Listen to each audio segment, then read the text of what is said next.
nağıla dönən bir insan haqqında söz açmaq istəyirik bu filmdə. O insan ki, doğulduğu Amağı kəndidə, yaşadığı bölgə Dərələyəzdə nağıllardakı kimi cənnətin bir köşəsi idi. Bir zamanlar o yerlərdə qayğısız yaşayan insanlar üçün indi o yerlər kövrək xatirələrə dönür.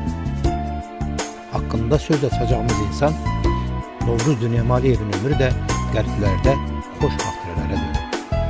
Novruz ətirli ömür kimi.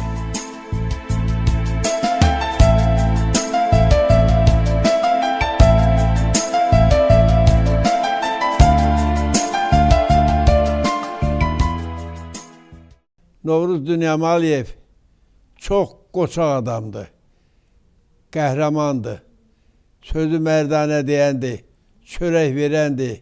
Novruz müəllim elə bir insandır ki, onu anmamaq, onu nəzər deyim, bu gündə onun haqqında danışmamaq mən hesab edirəm ki, qəbahət olar. Çox mərd, qorxmaz, təəssübkeş bir insan olub. Novruz əmi qətiyyən təmənnalı insan deyil idi. Beləncə gündə Novruz kimin oğullar bizə lazımdır. Novruz kimin oğullar lazımdır ki, erməninin qarşısına çıxsın. Novruz müəllim el ağsaqqalı olubdur. Hamıya ağsaqqallıq eləyib. Hamıya düzgün yol göstərib.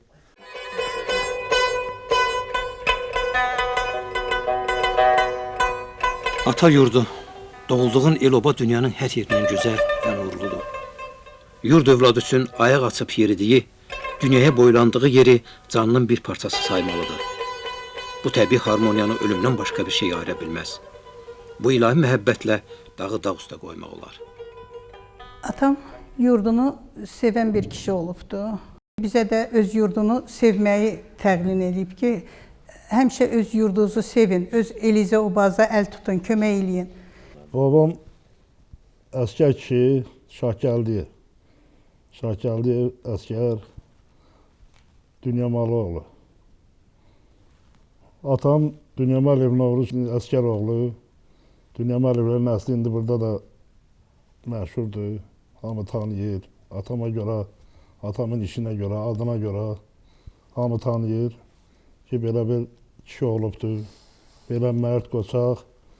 Ermənistanda məsələn ermənilərə sözünü deyən, açıq hamısı ilə mübarizə aparan, öz Azərbaycanlığını göstərən bir kişi olubdur. Ermənilər Böyük Ermənistan dövləti qurmaq haqqında planları yerinə yetirmək üçün bunların yaratdıqları, daimi işləyən və gizlində bunlara rəhbərlik eləyən, Sovet devrində də ondan əvvəl də elə indi bu saatda rəhbərlik eləyən o Daşnaq partiyasıdır. Daşnaq Gün partiyası, o bizdə Musavat partiyası adı keçmişdə ləğv oldu, çıxdı, getdi. Heç bir fəaliyyəti olmadı sonralardan. Xalqın gələcəyinə, inkişafına, falanına. Amma Daşnaq Gün partiyası hələ də işləyir. O heç bir şeyə elə bil ki, tələsmir. Ardıcıl moment axtarır, vaxt axtarır. Nə vaxt hansı işi yerinə yetirmək olar? Nə vaxt ermənilərin xeyrinə bu işi görmək olar? Gözləyir onu. Fransada yaşayır, nə bilim Beyrutda, nə Misirdə, hardasa. Ermənistanda Mərkəzi Komitənin ikinci katibi, həm də Daşnaq Partiyasının sədridir Respublika üzrə. Mikoyan Ali Sovetin sədri olanda ermənilər qızışdı. 64-cü ilin aprel ayının 24-də gizlində bunlarda genosid günü olub. Özləri təşkil ediblər. Amma bunu biz bilməmişik. Biz bilməmişik. Onlar öz qəlblərində fikirləşiblər ki, bu günləri biz Azərbaycanlara sataşmalıyıq, bir müsəlman öldürməliyik. 64-cü ilin aprel ayının 24-də mən Sovxozun partkomu, bir də Sovet sədri kəndin. Rayona konferansa getmişdi iclasa. Sisyan rayonunda dəstəgird molibden kombinatı var. O kombinatın direktoru Cermuxda sanatoriyada olur. Cermuxda bizdən Əzbəyev rayonunun ərazisindədir. 12 nəfər, 2 nəfər qadın, 10 nəfər kişi, o mədənin kollektivi, rəhbər işçiləri, həmkarlar təşkilatı, partkomu, meskomu falan yığışırlar, gedirlər direktoru qarşılayıb gətirməyə. Yeyirlər, içirlər, keflənirlər, kef eləyirlər. Burada biz əylədik maşını, gördük ağacın dibində bir dəstə oturublar, yeyib içirlər. Keflər də söz deyirlər ki, elə yaxşıdır.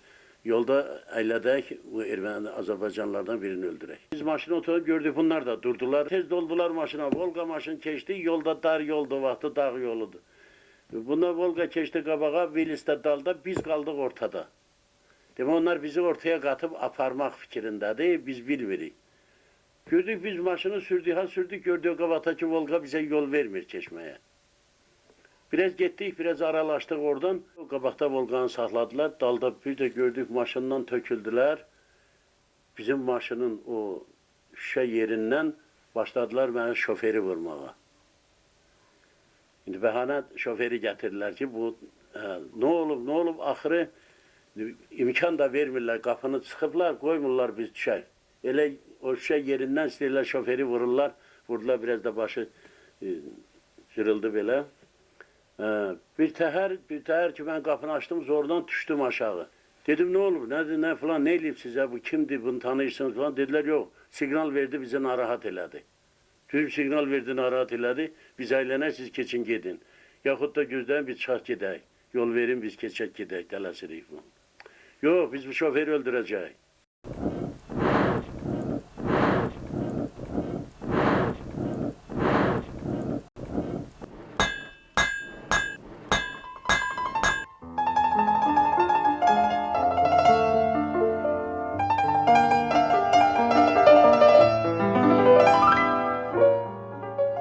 Haqsızlıq öz körünü işlətdikcə Qərbi Azərbaycanda yaşayanlar zaman-zaman qızdırılmış dəmir kimi döyüldülər.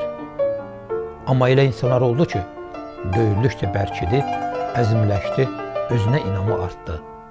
Hüseynqulu xan kimi, Abbasqulu bəy kimi. Novruz Dünyamaliyev də daşnaqların sərt qanunlarında daha da bərkidi, püxtələşdi və nəinki düşmən məncənəsində sıxıldı. Əksinə, yeri düşəndə onları əydi, amma heç vaxt əyilmədi.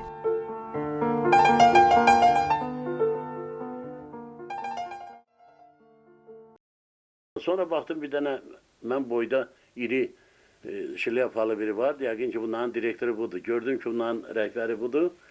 Buna yaxınlaşdım, dedim ki, yəqin ki, görkür bunların rəhbəri sizsiniz. Nə olub? Ayıbdır, yaxşı deyil. Biz yolda indi duraq burada savaşaq. Biz bir idarənin, yəqin ki, siz də bir idarənin işçilərsiniz. Biz də bir idarənin işçiləri. Bizə yaraşmaz burada savaşmaq. Çıxın, gedin. Və buna deyirlər, yox, sən qarışma, sən qarışma. Elə bilirlər, mən erməniyəm, erməncə mən qrammatik danışıram. Elə bilirlər, erməni, deyirlər, sən qarışma, biz o şoförü öldürəcək. Dedim, şoför mənim şoförümdür, siz onu öldürə bilməzsiniz, onu heç kim öldürə bilməz. Özdəki sizin üçün pis olar, biz istəmirik savaşaq. Nəysə, yol kəsilib, o yan bu yan maşınlar da gəldi. Kənardan gələn maşınlar, o tərəfdən gələn durdu, bu yandan gələn maşınlar durdu. Gördülər, burada cəmaat da düşdü, qarışıqlıq. Gördüm, bunlar erməncə bir-birlərinə dedilər ki, oturun maşına. Gedək afara qoyanda bazar çayını keçəndə, o Sisyan tərəfdə, orada öldürərik. Mən şoförə dedim ki, bilirsən nə var? Sovxoza qədər çatıb yolu kəsməliyik, bunları saxlamalıyıq, haqq hesab eləməliyik.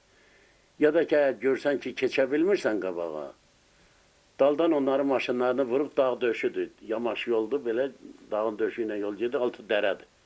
Daldan vurursan maşınları, birini vurursan, keçirsən qabaqda, birini də vurursan, maşının dal qındından vur, qoy bu maşını açsın, keç qabağa o birisini də vur. İndi biz də ölsək də, düşsək də, eybi yoxdur, bunları vurmalıyıq maşınlar. Keçdik qabağa, kəndə yaxınlaşanda bir dar yer var ki, oradan heç bir yerə çıxmaq mümkün deyil. Ancaq maşınlar oradan dönür. Orada maşını dolayıcıdan saxladıq yolun ortasında. Bunlar biraz aralı gələndə gördülər ki, biz bunlara tərəf hücum eləyirik. Saxladılar maşınları, töküldülər aşağı. Töküldülər aşağı ki, bizə kollektiv gəlsinlər. Yaxınlaşınca biz bunları daşa bastıq. Bunların 12 nəfərdən birinin əli bizə dəymədi. Biz bunların 12'sini də şilkit elədik. Mən istəyirəm o direktoru görəm ki, dedim mən yolda sana dedim ki, bunlara sahib ol, bunların böyücüsənsən, denən əl çəkin gedin. Niyə belə hərəkət eləyirdiniz? Bunu görəm, birdən bu qəflətən çıxdı mənim qabağıma. Çıxanda mən buna bir yumruq vəngindən qoydum, bərk belə dal üstə əsə-əsə, getdi körpüdən dal üstə düşdü o daşların üstünə. Sonra biz dedik o öldü. Arada Sovet sədri gəldi. Sovet sədri gedib danışıb, gəlib yanıcada kətdən 5-10 nəfər adam gəldi. Sovet sədri yaxınlaşan kimi dedim cəmaata denən heç kim yaxınlaşmasın, əl vurmayın, bir adam əl vurmasın. Mən bunu deyəndə ermənilər ürəkləndi, mənim dizlərimi qucaqlayıb öpürlər qışlarımı. Yalvarırlar ki, qoyma bizi öldürsünlər. Rayondan milisələr də gəldi, doktor da gəldi. Mən də deyirəm, aparın, yoxlayın, görün kimdirlər. Bunlar niyə bizim yolumuzu kəsmişdilər? Açıq-aşkar deyildilər ki, biz gərək bu şoförü öldürək. Mən qoymadıq, belə vəziyyət yaranmışdı falan. Nəysə, yalvar, yapış, xahiş elədilər o yan bu yan. Biz də biraz yumuşaq adamıq da. Nəysə, rayonun işçilərinin, milisələrin zaten xahişi ilə bunları öyrəndik ki, haralıdılar, kimdilər. Buraxdıq, getdilər, oturdular öz maşınlarına, çıxdılar, getdilər.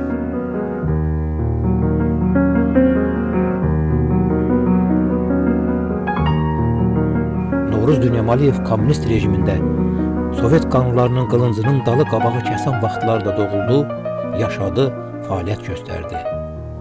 Amma bütün varlığı ilə əməllərində də, canında da, qanında da dədə-baba qaydalarını yaşatdı. İnsani dəyərləri hər şeydən uca tutdu.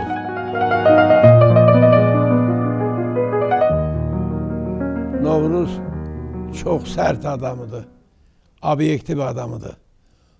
Sözü birbaşa yüzüne deyirdi. Heç kimə söz əsirgəmirdi.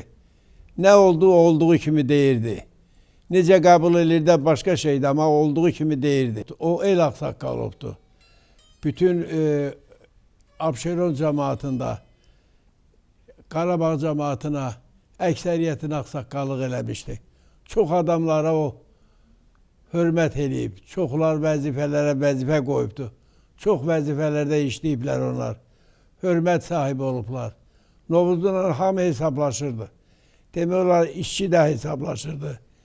Təsərrüfat işçi də hesablaşırdı. Raykom da hesablaşırdı onlar. Hətta orada Tamara vardı. Raykomun katibi. Tamara söz deyəndə o əsirdi. Bilirdi ki, o qorxan adam deyil. Sözü birbaşa deyirdi. Ona görə də Novruz mərd gəldi, mərd də getdi.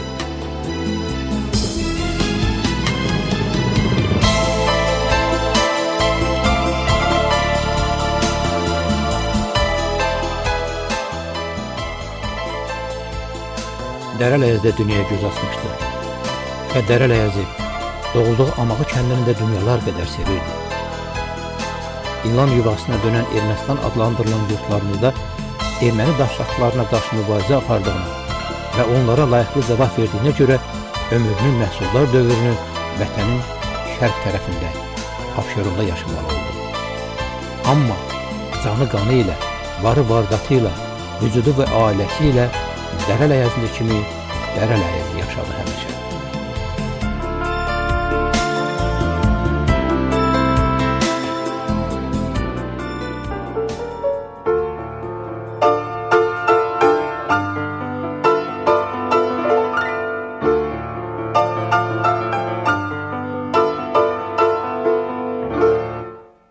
O dağlar oğluydu və qış mövsümü çox ona yaraşırdı.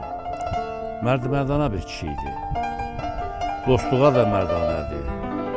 Yəni onun düşməni yox idi, onun istəməyənləri olubdu. Kətdə mənim müəllimim olub, tarix müəllimi kimi mənə dərs deyib. Və mən hesab edirəm ki, onun mənim tərcümə halımda böyük rol olub və əhəmiyyətli yeri olub. Belə ki, mən də talib ilə gətirdi. Tarix fakültəsinə daxil oldum və tarix müəllimi oldum və nəhayət mənim tərcümə halımda tarix fənninin böyük izləri oldu və gələcəkdə mənim həyatımda mən hesab edirəm ki, Novruz müəllimin mənim o yol tutmaqda mənə böyük kömək edir. Baxmayaraq ki, mənim atamla o dost olmuşdu, bir yerdə böyümüşdülər, bir yerdə bir kətdə yaşamışdılar və bir məktəbdə müəllim işləmişdilər. Kətdə, orta məktəbdə müəllim işləməsi, sonra kətdə partiya təşkilatının katibi olması və nəhayət böyük bir savxoza direktorluq eləməsi və istehsalatla bağlı bütün bizim cəmaata onun yaxından köməyi mənim gözüm qarşısına baş vermişdir. Xüsusilə Novruz müəllim 1988-ci ildə Ermənistan Respublikasından bizim əhalinin deportasiyası olduğu dövrdə bizim əhaliyə çox böyük dayaq durmuş, onları işlə təmin etmiş və onların yaşayış tərzinin həyata keçirilməsində əhəmiyyətli rol olmuşdur. Dağlı cəmaət də ona xüsusi hörmətlə yanaşırdı. Çünki uzun müddət Altıaş savxozunda direktor olmuşdu. O insanların hamısını tanıyırdı. Xalq cəbhəsi dövründə o Xızı rayonuna icra başçısının birinci müavini təyin olunmuşdu. Həmin dövrdə Yeni Azərbaycan Partiyasının yaranması üçün Xızıda böyük rol olmuş və Xızı rayonunda yapın ilk təşkilatın yaranmasına demək olar məsul olmuşdur.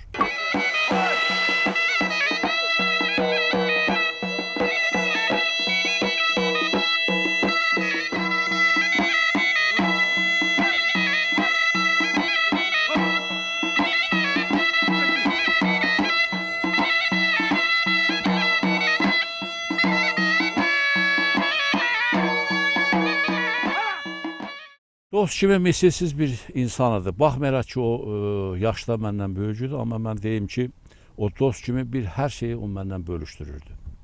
Yəni elə söhbətlər vardı ki, xüsusilə erməni ilə bizim aramızdakı olan münasibətlər və xüsusilə mənim atamla onun dostluğu ilə bağlı məsələlər, söhbətlər xüsusi yer tuturdu və mənə o geniş söhbətlər edirdi.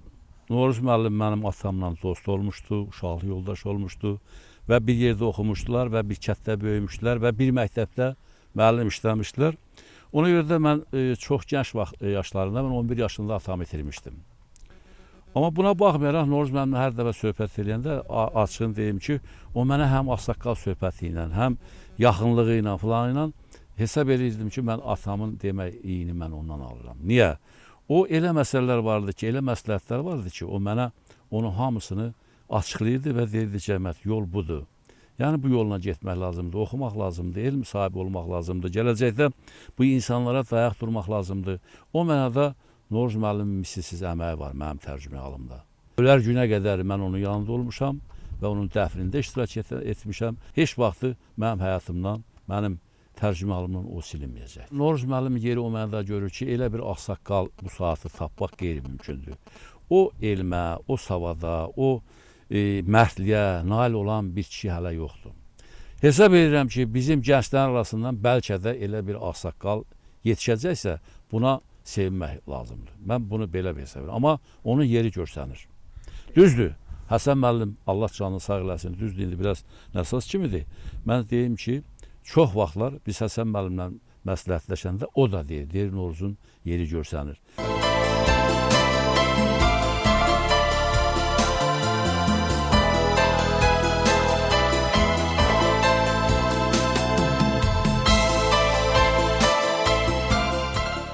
Novruz Dünyamaliyev mənim müəllimim olub. Bizim məktəbdə məktəb direktoru olub, mənə dərs deyib. Bizim kətdəndir, qohumuq. Çox işgüzar, yüksək savadı olan, o dövr üçün ali təhsil almaq çətin olan dövrlərdə ali təhsil alan, böyük təsərrüfatçı, böyük insan, çörəkli, süfrəsi çörəkli bir insan olub. Ermənilərlə həmişə mübarizədə olub. Onun üçün də ermənilər onunla bacarmadıqlarına görə onu Azərbaycana, Bakı şəhərinə, o dövrü Qafqaz Respublikalarının içində partiya məktəbi Bakıda idi. Bakıya partiya məktəbinə göndəriblər. Nə üçün göndəriblər? Ermənilərdə belə bir siyasət vardı. Anlayanı, başa düşəni, türkçülüyü hər yanda müdafiə eləyəni, türk deyib özünü qabağa verib, arxada o əzilən, yazığı, savadı olmayanı müdafiə eləyən bir insanı həmişə fikirləşsə ki, hansı yollansa bunu biz ölkədən, respublikadan, rayondan çıxardaq. Ona görə də Novruz Dünyamaliyev istər məktəb direktoru olan vaxtı, istərsə təsərrüfat rəhbəri olan vaxtı, sovxoz direktoru işləyən zamanı həmişə türkləri müdafiə edib, türklərin uğrunda mübarizə aparıb, kasıbı, yazığı müdafiə edibdi. Buna görə də Novruz Dünyamaliyevi birinci Ermənistan zonasında, Dərə-Ləz mahalında Novruz Dünyamaliyevi hamı tanıyıb, Hamının ona böyük rəğbəti olub bir lider kimi. Novruz müəllim elə o gəncliyində qeyrətli oğludur. Azərbaycanlıların birinci müdafiəçisi olub. Cəsarətlə ermənilərdən Azərbaycanlıları qoruyurdu. Həqiqi mənada, ha da bu tərəf bu tərəfi yoxdur. Bir gün gəlir Əzbəyev rayonuna savxoz direktoru işləyəndə, gəlir ki, bir qadın uşaq qucağında oturub, rayon icra komitəsinin qapısında oturub, uşaq da qucağında tumanını sərib yerə oturub. Deyir ki, niyə oturubsan burada, ay köpək qızı? Azərbaycanlı gəlib erməninin qapısında belə oturmaz axı. Deyir, bəs ev tikəcəm. Yoldaşım çobandır, savxozun çobanıdır. Ev tikirik, üstünün materialı yoxdur. Gəlmişəm rayon balkonunun sədrindən, xahiş eləyəm ki, bizə material, tikinti materialı versin. Köpək qızı, dur buradan, çıx bu dağının qapısında belə oturma. Adresini ver şofirə, hansı rayondan, kənddənsən. Mən sana material göndərərəm. Oturma bu erməninin qapısında bu qaydada. Səhərsi ona material göndərdi. Bu torpağın xoş diləyi mənəm. Çəmənindəki gül çiçəyi mənəm. Qara bəxtli, Qarabağımızın ağlayan, sızlayan ürəyi mənəm. Bu torpağın suyu, duzu mənəm. Alov saçan odu, közü mənəm. Ayırmaz məni heç nə özümdən. Mən torpağam, onun özü mənəm.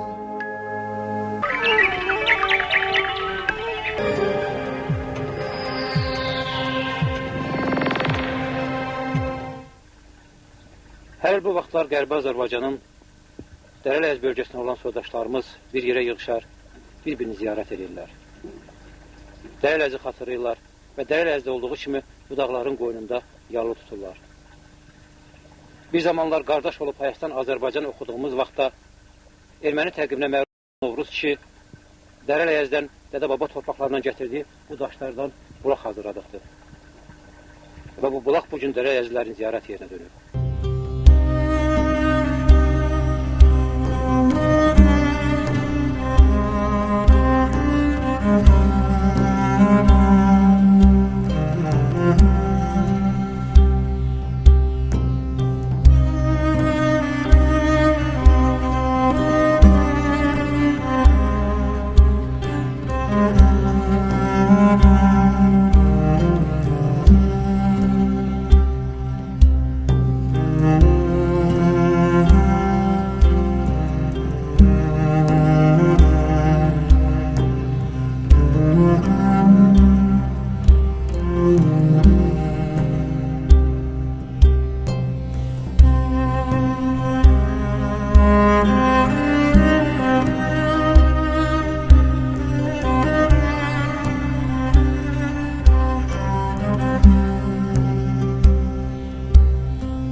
Bu dağlara gələndə mən bu bulağı görəndə onu çox xatırlayıram ki, o bu bulağı burada tikdirib. Hər gələn hamısı bu bulağı görəndə mən dəfələrlə olub ki, bu bulaqdan mən özüm su götürdüyümdə gələn adamlar hamısı gəlib burada rəhmət oxuyublar. Demək, o yaşlı adamlar deyirlər ki, danışanda deyirlər ki, filan kəs filan yerdə körpü saldı, filan yerdə bulaq tikdirdi.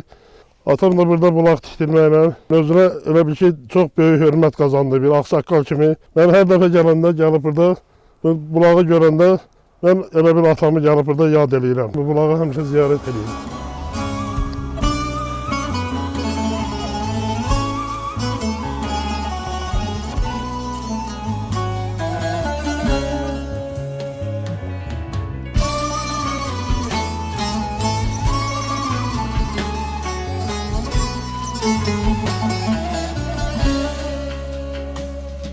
Altağac adı gələndə mən atamı xatırlayıram həmişə.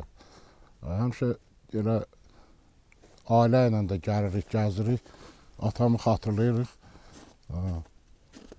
onun bir xüsusiyyətini demək istəyirəm. Çox xoşlayırdı.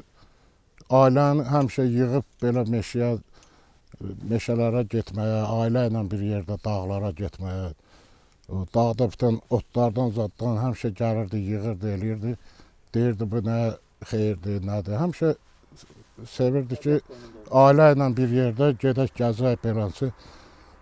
Biz də həmişə gəlirik, bu bulaq da o vaxtı atam burada işləyəndə bunu tikib Ermənistandan gətirib, Dərələrdən daşları gətirib burada düzəltdiribdi.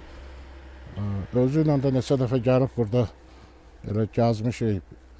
Qızı rayonunda yaşayan insanlar da hamısı çox yaxşı tanıyırlar. Ondan söz düşəndə hamısı onun belə nətər kişi olub, hamısı danışırlar onun haqqında ki, çox yaxşı insan olub, hamıya kömək edir. Ömrünü ancaq el üçün yaşayıb da, öz Azərbaycanda hansı rayona getsəydim, mütləq onun adında onu tanıyırdılar. Mən qardaşımın adından da, öz adımdan da demək istəyirəm ki, biz də çalışacağıq ki, Novruz kişi kimi iz buraxaq gedək, rəhmət qazanaq.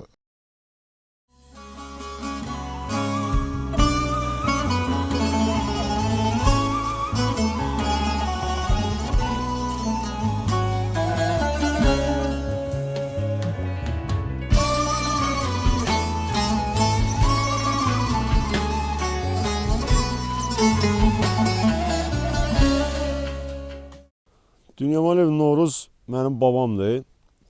Mən çox fəxr edirəm ki, mənim Novruz, babam mənim Novruz olubdur. Novruz deyəndə, yəni bu bütün hamıdan soruşanda Novruza hamı rəhmət oxuyur. Çünki çox dəyərli bir insan olub. O qəlblərdə yaşayır. Onu tanıyanlar hamısı bilir ki, o yetimlərə, kasıba, küsuba, camaata, elə o buya, hamıya xeyirxah əməllərində çox yarayıbdır.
Ən çox sevindiyi vaxtlar nə vaxt olur kişi?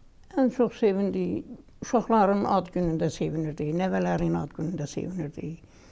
Nə bilim, dost tanış, o qədər dost fərəsidir ki, Allahın olsun. Dostlar bura yığışanda beləsini stol açılırdı. Söhbət eləyirdi, deyirdilər, gülürdülər. O onda laf şad olurdu. Onda laf şad olurdu ki, mənim qonaqlarım gəlib, dostlarım, dost fərəsidir, nə qədər deyirsən dost fərəsidir. Savadlı adamla, belə nətər deyim, bilikli adamla, yaxşı, təmiz adamla xoşu gəlirdi. Həmişə istəyirsən İraq-İran düşmən olsun. Mənə xoşbəxtlik orada qismət olub ki, mən həm də onun ailəsinin üzvü olmuşam. Mən onu daha yaxından evdə tanımışam. O tək çörək yeməyi heç vaxt özünə rəva bilmirdi. Qonaqları, qohumları ilə bir yerdə şam eləyəndə, çörək yeyəndə nəsə elə bir qismən rahatlıq tapırdı. Özün belə çox gözəl hiss eləyirdi. Və ailə üzvləri də bunu bir dəfəlik adət eləmişdilər ki, bu belə olmalıdır. Novruz kişinin böyüklüyü orasındadır ki, ondan sonra o ailəni elə tərbiyə edib ki, ondan sonra nə məhəbbətin çıraqları sönüblər, nə də dönük çıxan olmayıb. onun tapşırığı ilə bu gün də iqrar bütün ailənin, nəslin, övladlarına, hamısına dəfələrlə deyir ki, siz hər hansı bir hərəkət eləyəndə unutmayın ki, Novruz kişinin uşaqlarısınız. Mənim sinimdə məsuliyyət böyükdür. O kişidən sonra bu ailəyə başçılıq eləmək hər adamın işi deyil, çətindir. Nəslə ağsaqqallıq eləmək, nə bilim, çalışıram öhdəsindən gəlir. Cavanlığından müdrik insan olduğuna görə elə bil ki, hamı buna hörmət edir. Novruz müəllim gözəl insanıdır. Hamıya, dosta da, tanışa da. Yəni onun zadında pislik eləmək cəhəti yox idi. Bu insan çalışırdı ki, hardasa, lap kasıba, şor satan gəlirdi qapıya, deyir yoxdur, şoru pis olsa da, onu alın, tökün o yana, onu boş qaytarmayın, ona pul verin. Bu əsl insan ürəyidir. Qərbi Azərbaycan bizim əzəli torpaqlarımızdır. Əslində ora erməni torpaq olmayıb. Orada yaşayan hamısı Azərbaycan kəndləridir. Düzdür, onlar o Azərbaycan kəndlərinin adını dəyişdilər. Özləri öz adlarını qoydular. Amma bütün dərəl əziz Azərbaycanlı olub. Novruz müəllimə çox təsir eləmişdi. Ermənilər Ermənistanda Azərbaycanlıları kət sıxışdırırdılar ki, dedilər sizi köçürdük filan kəndə. Yəni çoxları heç o kəndə köçmürdü. Köçüb gedirdi Naxçıvana, Noraşına, ya da Azərbaycanın rayonlarına. Bu adına kətləri birləşdirmək adı ilə çoxsunu yerindən, yurdundan köçürdürdülər gedirdi.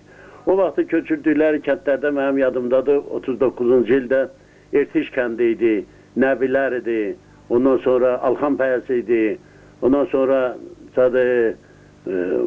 Namazalı idi, sonra ondan sonra Canı kəndi idi, Canı Qabaqlısı idi, sonra Qurtqulağın yanında Qabaqlı vardı. Zeytə sonra köçdük, amma ondan qabaqlı köçmüşdü. Bu kətləri köçürtdülər. Ondan sonra başladılar, həmin ildə mən məktəb direktoru fikir verirdim ki, gündə rayonların, rayonun bütün kətlərinin, yerlərin adlarını dəyişirlər, hansı ki qədimdən Azərbaycan kətləri olub, Azərbaycan adı olub. Dağı da, dərəsində, filanın da. Məsələn, rayonun lap yaxın kətləri həmişə indi axırıncı lap indi ermənilər yaşayan idi. Orta kənd vardı, adın qoyublar Qılacor. Baş kənd vardı, adın qoyublar Vernaşin. Əyər vardı, adın qoyublar Aqaraqacor. Sovet hökumətinin ilk illərində mənim yadıma gələni bizim rayonda ikinci katib İspalkomun sədri Azərbaycanlı olurdu, İspalkomun mavini Azərbaycanlı olurdu, Raykomun ikinci katibi Azərbaycanlı olurdu. Ya məhkəməyə gələcəni milisə biri Azərbaycanlı olurdu. Amma axır vaxtda elə olmuşdu ki, biz məcburuduq oradan köçməyə nəyə görə? Axırda bircə nəfər Raykomda instruktor vardı Azərbaycanlı. O da piyada düşürdü kətlərə, göndərirdilər, ged o kəndə filan xəbərə var, bu kəndə filan xəbərə var. Belə bir nəfər adamıdır. Ondan başqa rayonda qazet də bağlanmışdı, mətbuat da yox idi, məktəblər bağlanmışdı. Məsələn, 2 rayona bir orta məktəb sağlamışdılar. Hər rayonda 3-4 dənə, hər erməni kəndlərinin hamısında orta məktəb var. Bizim rayonda məsələn, əvvəl Çivə kəndi vardı, orada orta məktəb vardı, biz orada oxuyurduq. Sonra oranı 40-cı ildə bağladılar, bağlandı məktəb. Keçdi bir dənə 2 rayonda, Əzbəyev rayonunda, Yığnacar rayonunda bir Qavuşaq kəndində, o Həsən Mirzəyevin olan kənddə orta məktəb qaldı.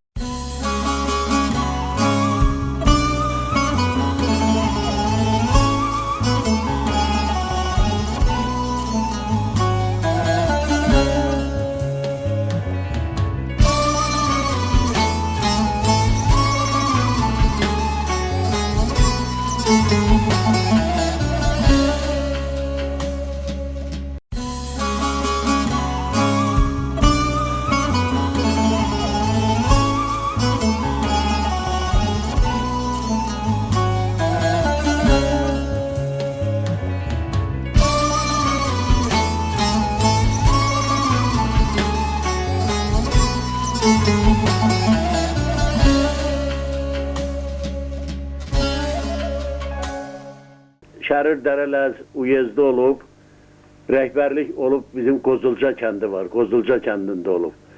Qılava Sadıq olub, atam danışırdı, dedi. Qılava Sadıq orada Şərura Qərələrzə rəhbəri eləyirmiş, qılavanlıq eləyirmiş. Ondan sonra bizim rayonda çox sağlam suyu, ab-havası vardı. Çox yaşlı, 120 yaşına qədər yaşayan adamlar olub. O Ələz dərəsi deyirik, o dərədə Qalaser kəndi var. Qalaser kəndində bir 50 kişi 120 yaşdan çox yaşayıb. 120 yaşında o hələ özü yeriydi, gəzirdi. Bizim yaşadığımız Amağı kəndində bir kilisə var, qədim kilisə. 800 illik tarixi var. 12-ci əsrdə tikilmiş kilisədir. Bunu ermənilər deyirlər ki, ermənilər yaşayıb burada, ermənilərin olub. Ancaq orada qədim adlardan həmin kilisənin özündə də yazılıb. Kilisənin divarında yazılıb ki, Amağlı Həsən bura xərc qoyub, o tikənlərə deyib ki, mənim də adımı salın. O da bir dənə taxça da onun adına tikiblər o kilisənin içində. Ondan başqa, qədim oranın yer adları, məsələn, biz deyirik Ərəb bulağı. Ərəb bulağı var bizdə. Ağ bulaq var, Alçalı bulaq var. Sonra Köhnə Amağı var, Pətəhli var. Hamısı bütün adlar demək olar ki, o ətrafın adları, Arzumandır, Zəngəzurdur, məsələn, bu adlar hamısı aşağı dərə, yuxarı dərə, nə bilim, bunların hamısı Azərbaycan adlarıdır. Bir dənə orada qədim şey yoxdur ki, erməni adı olan bir dənə nə abidə, nə daş, nə bir şey yoxdur.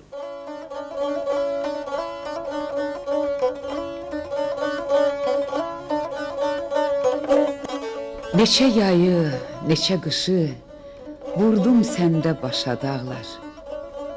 Camalına min yolazı mən etdim tamaşa dağlar. Gündüz günəşə vuruldum, gecə aya aşık oldum. Heç bilmirəm necə doldum qucağımda yaşa dağlar. Yaşa dağlar, yaşa dağlar, ömür çatır başa dağlar.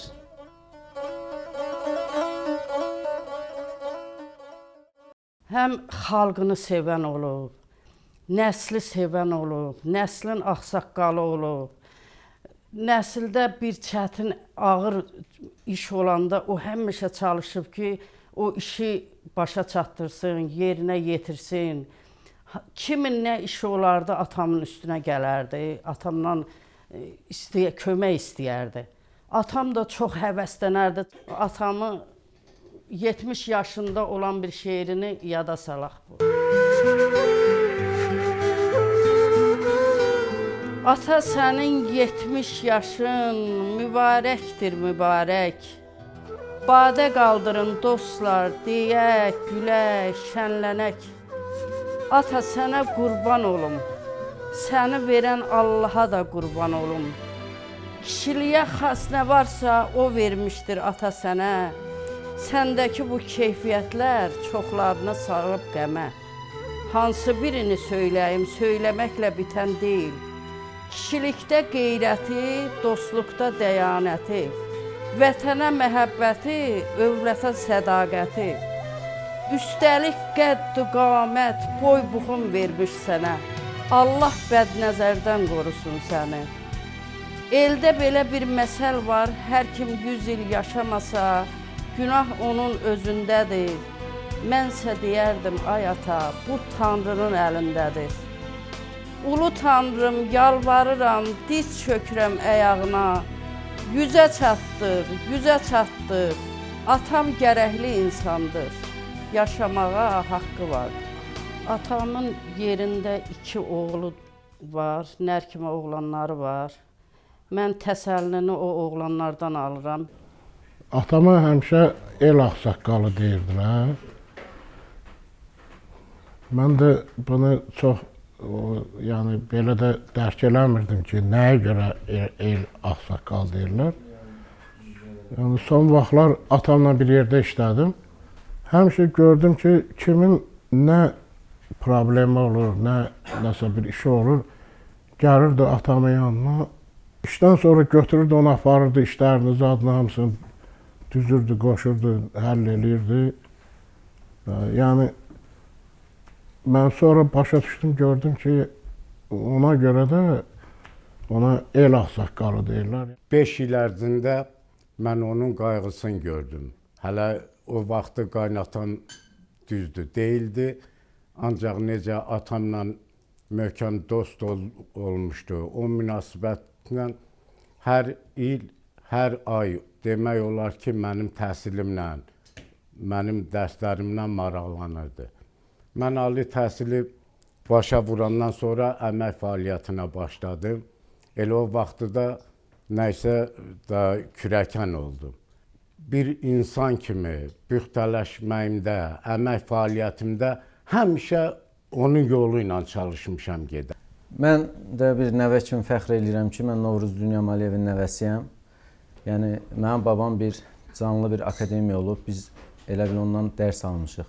Və çalışmışıq ki, biz də həyatda, cəmiyyətdə özümüzə bir mövqe tutanda onun kimi bir insan olaq, düzdür. Ona o şərəfə nail olmaq çətin olsa da çalışmışıq ona oxşayaq.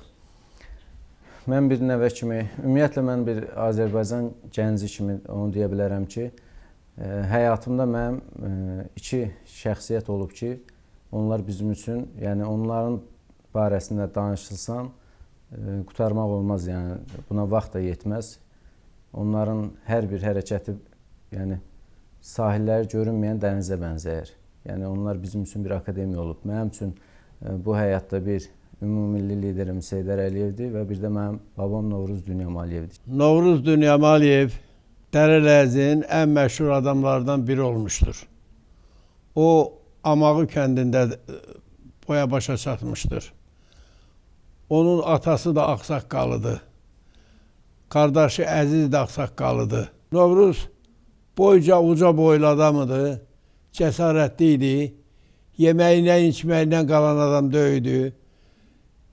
Hər gün onun evində həmişə toy bayramıdır. Elə bir gün olmazdı ki, onun evində məclis olmasın. Elə məclis olmazdı ki, orada söz-söhbət olmaz. Əziz də el ağsaqqalıydı. Gəlib gedirdi hər yerdə, hər işə gücü çatırdı. Bir sözdə Amağıda olan adamlar dünya görmüş adamlardı. Çox mərd, qorxmaz, təəssübkeş bir insan olub. Bakı, Azərbaycanda işləyərkən də yenə də onu sınamaq üçün ağır bir təsərrüfata, o vaxtı Altağac Abşeronun tərkibində idi.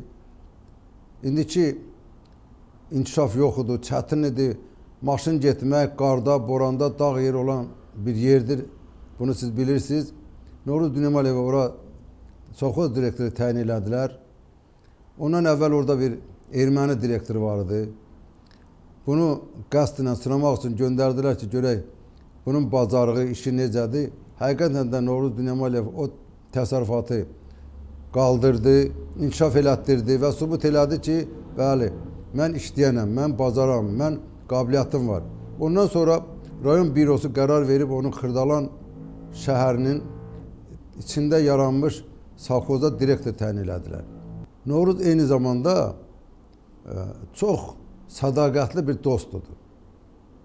Gözəl bir ailə başçısıydı, gözəl bir tayfa başçısıydı.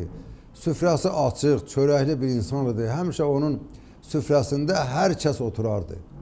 Nə qədər insanlar vardı, onun deməli ehtiyacı olan adamlar həmişə onun üstünə gəlirdilər.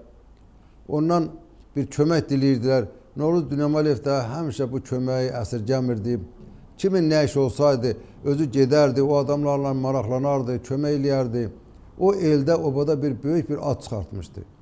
İndi də hal-hazırda Novruz Dünyam Aliyevin adı gələndə hər kəs onu yüksək səviyyədə anır, hörmətlə anır. Azərbaycanda siyasi məsələlərdə belə biraz gərginlik olan dövrdə ulu öndərimiz bir çağırış etdi. Çağırış etdi, onda həmin dəqiqə Novruz müəllim mənə Mehtabatda yaşayırdı. Mənə zəng etdi ki, nə qədər adam gətirmək lazımdır. Xahiş edirəm, mənə avtobus göndərin. Mən doğrudan o vaxtı polis orqanlarında işləyirdim və təşkil edim bir xeyli avtobus və eyni zamanda Mehtabat cəmaatını, Xızı cəmaatının o siyasi məsələlərdə iştirakını təmin etdim. Mehdabad elə bir qəsəbədir ki, indi bu saatı deyərdim ki, Bakı ətrafında ən böyük kəndlərdən biridir. Amma ilk dəfə ev tikən Novruz müəllim olub. İlk dəfə orada Ermənistan cəmaatını yerləşdirən Novruz müəllim olub. Həmin kəndindir, düzdür, əskəriyyət orada Ermənistandan gələn cəmaatdır. Amma sonradan ki, Qarabağdan qaçqınlar gələndə, mən şahidiyəm ki, Novruz müəllim o Qarabağ qaçqınlarında orada çox belə deyim ki, ürək ağrısı ilə yerləşdirirdi. Və hətta mən şahid olmuşam, deyibdi ki, imkan varsa hələlik öz evimizdə yaşasın, sonra ev olar, ev yoxdur, köçürlərik başqa yerə. Onun törəmələri, oğlanları var, qardaş uşaqları var, onlar mənim hamısı yaxındır, mənim qohum əqrabamdır. Amma mən onlara tövsiyə edirəm ki, Novruz müəllim xarakterdə hələ insan yoxdur. Mən arzu edirdim ki, o törəmələrdən, o nəvə nəticələrdən Novruz müəllimə oxşayanlar çox olsun. Mən Quliyev Seyran Şamaxı şəhərində anadan olmuşam. Mənə belə bir qismət Allah Teala bəxş elədi ki, Novruz müəllim kimi bir şəxsiyyətlə mən yoldaşlıq eləməyə, müvəqqəti yoldaşlıq eləməyə Allah mənə qismət elədi. Novruz müəllimlə mənim görüşüm nədən başladı?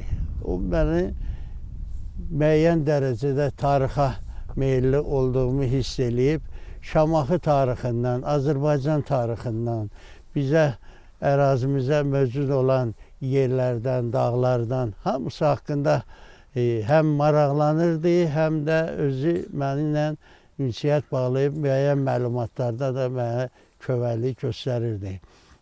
Novruz müəllim elə bir şəxsiyyət idi ki, Azərbaycan torpağı onun yuxarısı, aşağısı onun üçün yox idi. Elə bir şəxsiyyəti itirmək demək olar ki, mənim heç dilimə gəzilməz. Mənim üçün Novruz müəllim daimi yaşardı, həmişə qəlbimdədir.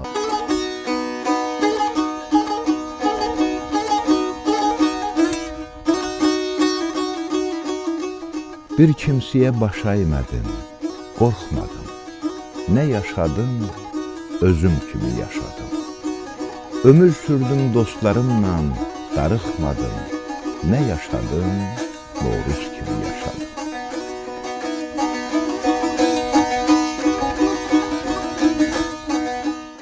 Ata-babalar tək ağac əkdirdim, bulaq saldırdım, su çəkdirdim, yurtsuz qalanlara kömək etdirdim. Nə yaşadım, Novruz kimi yaşadım.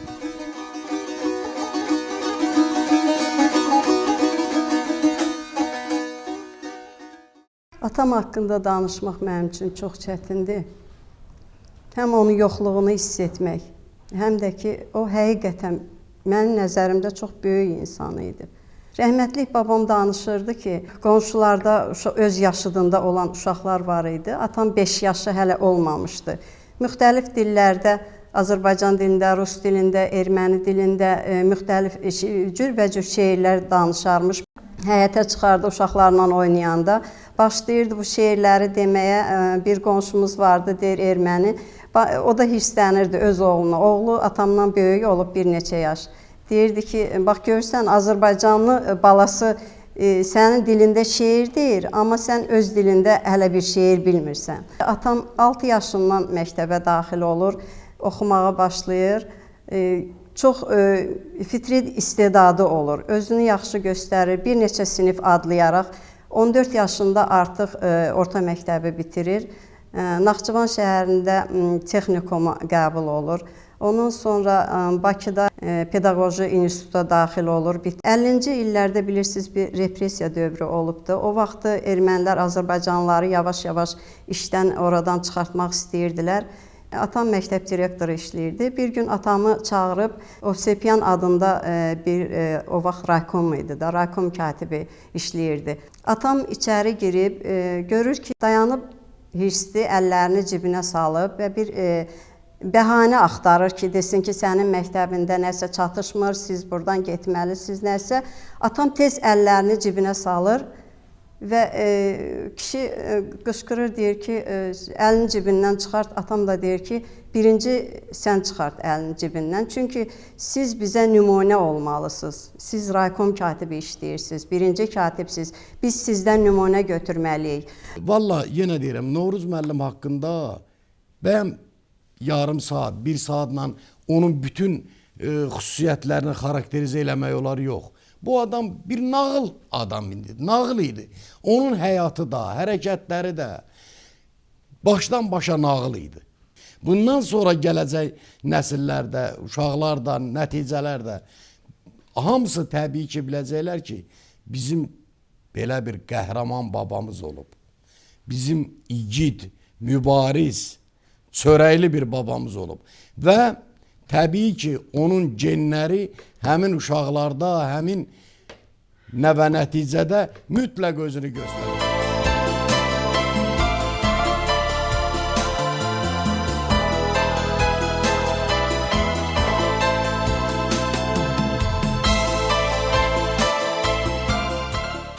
Evlad üçün atalar, analar şirindir. Amma bu ata elə ata olub ki, hətta bunun yəni ölümündən sonra da biz yəni fəxr eləyirik. Onun adını dəfələrlə o qədər hər yerdə eşidirik ki, mən Mehdəbad qəsəbəsində 2 ali məktəbə işə girəndə çox Təhsil Nazirliyindən, icra aparatından gəlirdilər məktəbə. Gələn kimi bizim direktor məni yəni qabağa verirdi ki, Novruz Dünya Məliyevin qızıdır. İnandırım sizi, məktəbdə heç bir işlə maraqlanmırdılar. Atam haqqında o qədər xoş sözlər deyirdilər ki, yəni Novruz Dünya Məliyev bu işləri görüb, bizə bu işi qayğını göstərib, bizə bu evi verib. Qış vaxtı idi, atam müalicə üçün Soçiyə getmişdir, Rusiya. Bir ay mən xəstə yatdım yerdə. Dedilər ki, atam gəlir. Elə durdum yerdən, hamı mətəl qaldı ki, mən bir ay halsız olan uşaq necə durdum, belə boynunu qucaqladım atamın. O gündən elə bir xəstəliyim zadım da getdi. Baxmayaraq ki, qız evladıyam, amma atam kimi, əgər mən atam kimi olaramsa, müəyyən mənada düzdür, təvazökarlıqdan kənar olsa da, müəyyən mənada mənə deyirlər ki, atan kimi sən də çörək verənsən, atan kimi beləsən, amma mən inanmıram ki, əgər 1% mən atama oxşayaramsa, özümü çox xoşbəxt hiss eləyərəm. Həm evdə gözəl ailə başçısı olub, həm evladlarına, nəvələrinə yığırdı. Həmişə bir ad günü zadı olanda yığışırdı, hamını yığırdı, musiqi gətirirdi, saz gətirirdi. Onun o qədər o milli torpağa, xalqa məhəbbəti, vətənə məhəbbəti o qədər yüksək idi ki, o həmişə milli muğamlardı, saza olan məhəbbəti biz ondan qaynaqlanmışıq. Ömrümün axırına qədər atama borcluyam və çox böyük fəxr hissi duyuram ki, Novruz Dünya Məliyevin qızıyam.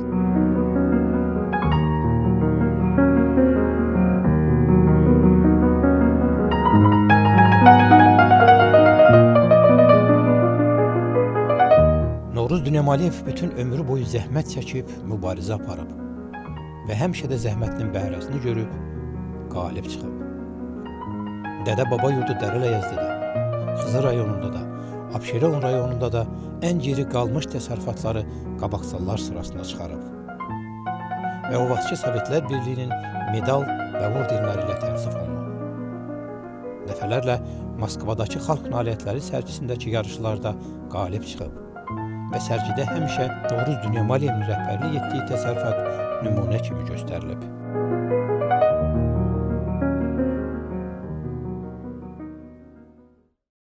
Atam haqqında danışmaq mənim üçün ağır, kədərli olsa da, həm də şərəflidir. Ona görə ki, atamın hər hərəkətləri, işgüzarlığı, bacarığı çox hər kəsdən fərqli idi. Onun mən Moskva xatirəsindən bir danışmaq istərdim. Bir dəfə Moskvada biz VDNX deyilən bir sərgi var. Orada kənd təsərrüfatı sərgisinə getmişdik. Orada ekskursavod danışanda göstərə-göstərə hər şeyi danışırdı. Birdən gəldi, papamın şəklini göstərdi. Dedi, это Dünya Məliyev Novruz, direktor Xurdalanskого savxoza. Bunu deyəndə mən birdən qışqırdım, это мой papa. Bir də gördüm, hamı çöndü, əl çaldı. Çox maraqlı oldu, hamı soruşdu, это ваш papa, mən dedim ki, hə, bu mənim atamdır. Nəysə, orada hər kəsin xoşuna gəldi, onun işgüzarlığı, bacarığı, kənd təsərrüfatı haqqındakı yenilikləri hər kəsi maraqlandırdı. Hamı gəlib hər şeyi soruşurdu, öyrənirdi. Bu xatirə həmişə yadımdadır.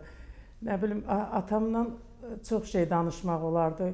Biraz kədərlidir danışmaq.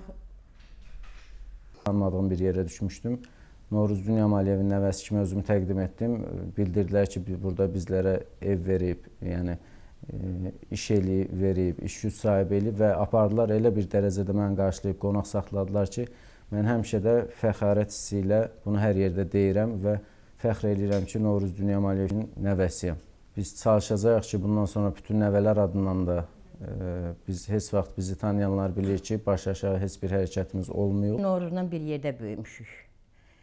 Aramızda, onlarla bizim evin arasında 10 metr məsafə yoxdur heç. Elə körpə vaxtından biz gözümüzü açıb onu elə bir qardaş kimi görmüşük. Çox qeyrətli oğlanıdır. Çox çətin günləri də keçib onun. Çətin günləri də keçib. Ancaq o çətin günlərlə bərabər o heç bir vaxt özünü sındırmayıb. Həmişə verəlli olub. O kasıb vaxtı da o verəlli olub. Heç kim ona bata bilməyib. Ona nə qədər istədilər onu əyməyə zada, bizdən İraq adamlar da, özün bilirsiniz, ermənilər. Onu heç də eləyə bilmədilər. Çox qeyrətli kişi idi. Çox qohumbazıdır. Çox dostbazıdır. Çox kasıblara əl tutanıdır. Çox mehriban insanıdır. Çox yaxşı ailə başçısı idi. Mən elə bilirəm ki, elə insan var ki, öləndə evdən gedir. Mən elə bilirəm ki, o eldən gedib. Mən onu özümə böyük qardaş bilirdim.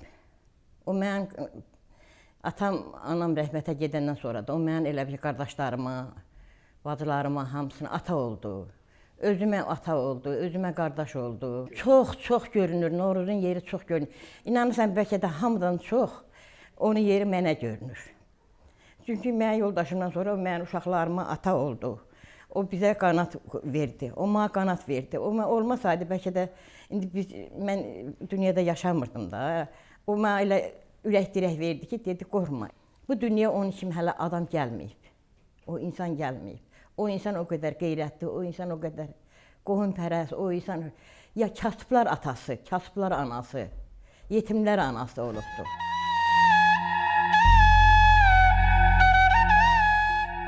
Bahar fəsli yaz ayları gələndə süsənli sümbüllü lalalı dağlar, yoxsulu ərbabı, şahı, gədanı tutmaz bir-birindən aralı dağlar. Yayın əvvəlində dönürsən xana, son ayda bənzərsən yetkin bostana. Payızın zəhməri qoyur virana, dağıdır üstündən cəlalı dağlar. Payızın zəhməri yox, düşmən əli, düşmən əməli neçə dağlarımızı, mahallarımızı, ellərimizi virana qoydu. Dərələyəz illəri də pərən-pərən oldu. Sapı qırılmış muncuq kimi hərəsi bir tərəfə dağıldı. Bir-birindən ağır obaları olan Dərələyəzin adamlarını Novruz Dünya Maliyev bir yerə yığmağa çalışdı ki, Dərələyəz urf adəti dağılmasın. Qaçqın düşən insanlar bir-birinə həyan ola bilsinlər. Ata-baba yurdumuzdan didərgin saldılar. Gəldi çıxdı Şuşaya. Şuşada da bizim məskunlaşdıq. Oradan da məcburi ermənilər tərəfindən qovulduq. Özümüzü pənah gətirdik Abşeron rayonuna. Rəhmətli Novruz müəllim eşitdi ki, bu bağda kimsə qalır. Gəldi çıxdı, ay bala, kimsə, nəsən, hardan gəlin, dedim, əhvalat belə-belə. Dedi, sənətin nədir, dedim, traktor istə. Gətdim, təzə traktor verdim. O mənə torpaq verdi, köməklik elədi. El ağsaqqalı, elimizin ağsaqqalı, əvəz olunmayan bir şəxs idi. Nəinki mənə, bütün Ermənistandan, qafandan, hamı tökülən, hamısı onun yanına, hamısına kömək elədi. Qolundan tutdu, evlə təmin elədi. Az olanlara çörək verdi. Olmayanların paltarını verdi. Fəallar gəlincəqdi, ermənilər oturub. Özdə yanvarda soyuq, qar da vurur. Bu gecikir, qapıya adam qoyublar ki, saat 10-dan sonra kim gəlir onu buraxmayın içəri. Novruz müəllim də bir yarım saat gecikir, gəlir, qapıda buna deyirlər ki, iclas başlanıb, icazə yoxdur girməyə. Bunu götürür, bu erməninin yaxasına tutup tolamazda oturana girdi içəri. İçeri girəndə bu raykomun katibi oturub, İsparkomun sədridir, səhnədə oturublar. Dedilər, Novruz icazə yoxdur, girmə içəri, iclas gedir. Dedi, siz faşistlərsiniz. Özdə qarı vurub, üstü qardı. Siz faşistlərsiniz, siz komünist deyilsiniz. Mən görürsən ki, nə vəziyyətdə gəlib çıxmışam bura. Gəldi, keçdi, arxada peç yanırdı. O peçin yanında da ermənilər oturub. Erməninin birini götürdü, tolamazda attı o tərəfə. Götürdü, peçin yanından attı, özü otdu. Orada başladı ki, Novruz, zalı tərk elə. Dedi, faşistlər, mən zalı tərk eləməyəcəm. Ermənini attı, özü otdu orada. Nə qədər elədilər, çıxmadı. İclası dağıtdı.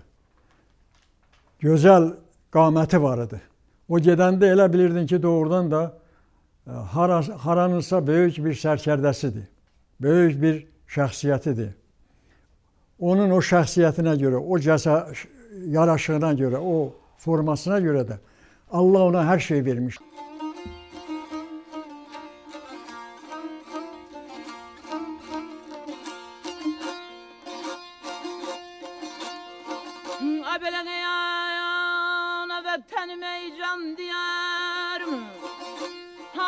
Sendeki el dereleyez bir aman aman.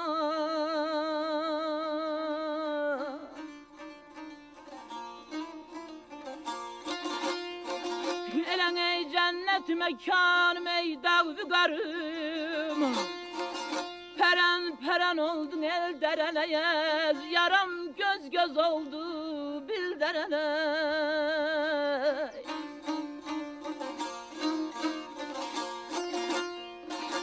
Böyle peren peren oldu. Aman ay aman ay aman ey. Geden ay aman ay aman ay aman el dereley. Yaram göz göz oldun ey bil dereley.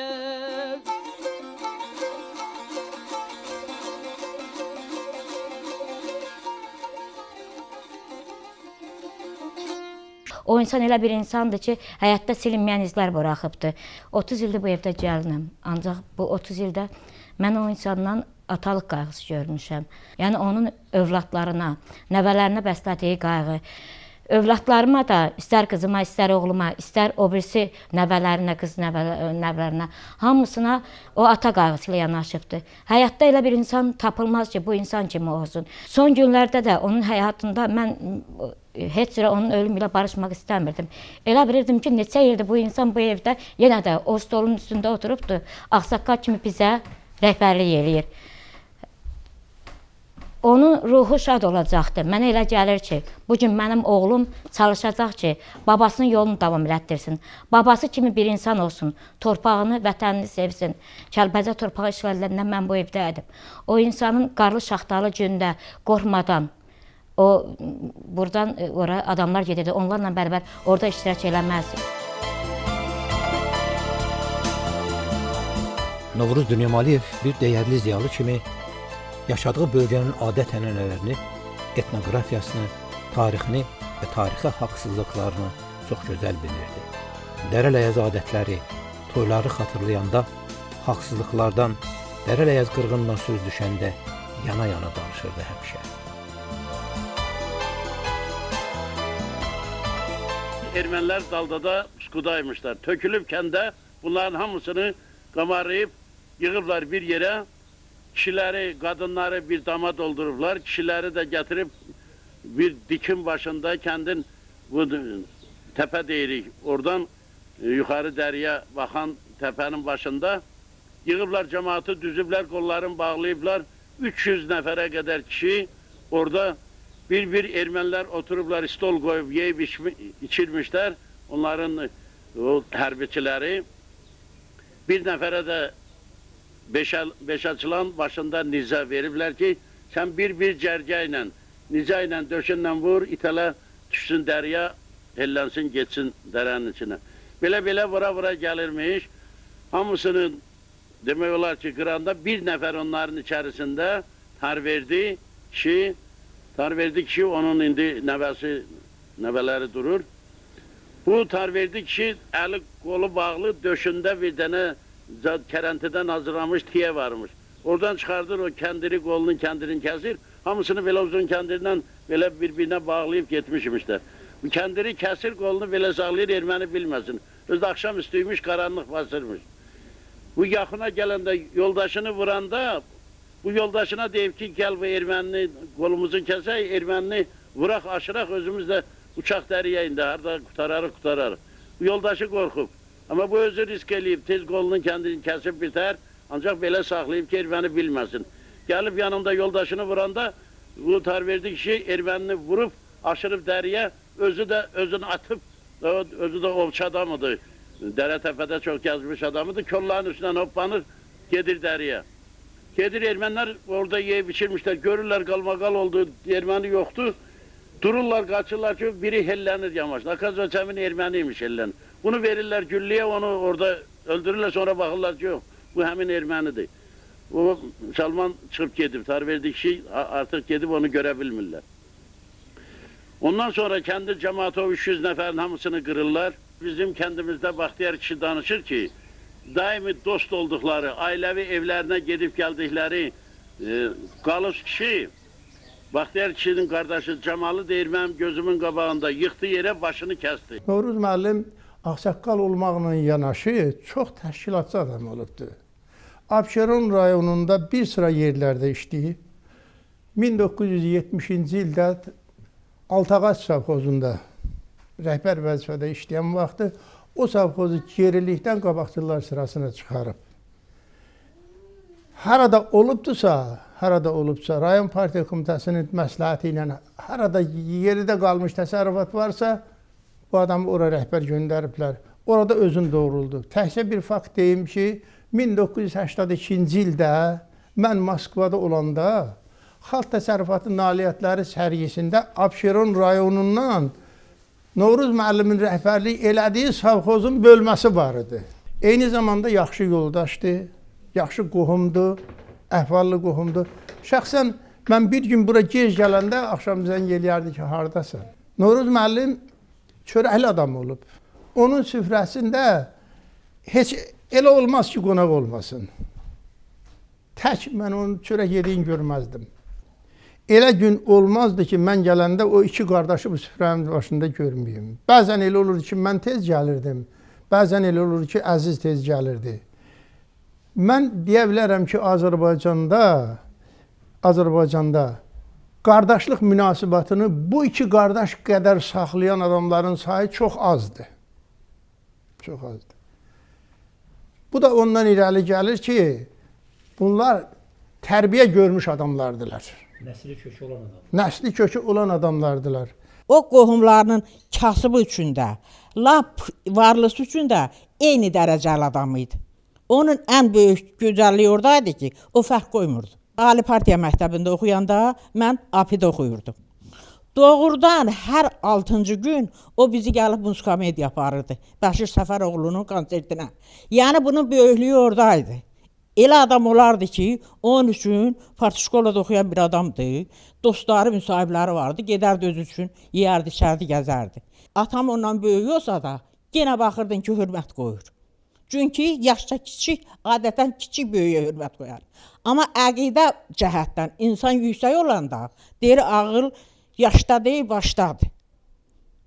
Doğrudan da baxırdın ki, bu insan, məsələn, lap cavanlığından müdrik insan olduğuna görə, elə bil ki, hamı buna hörmət eləyir.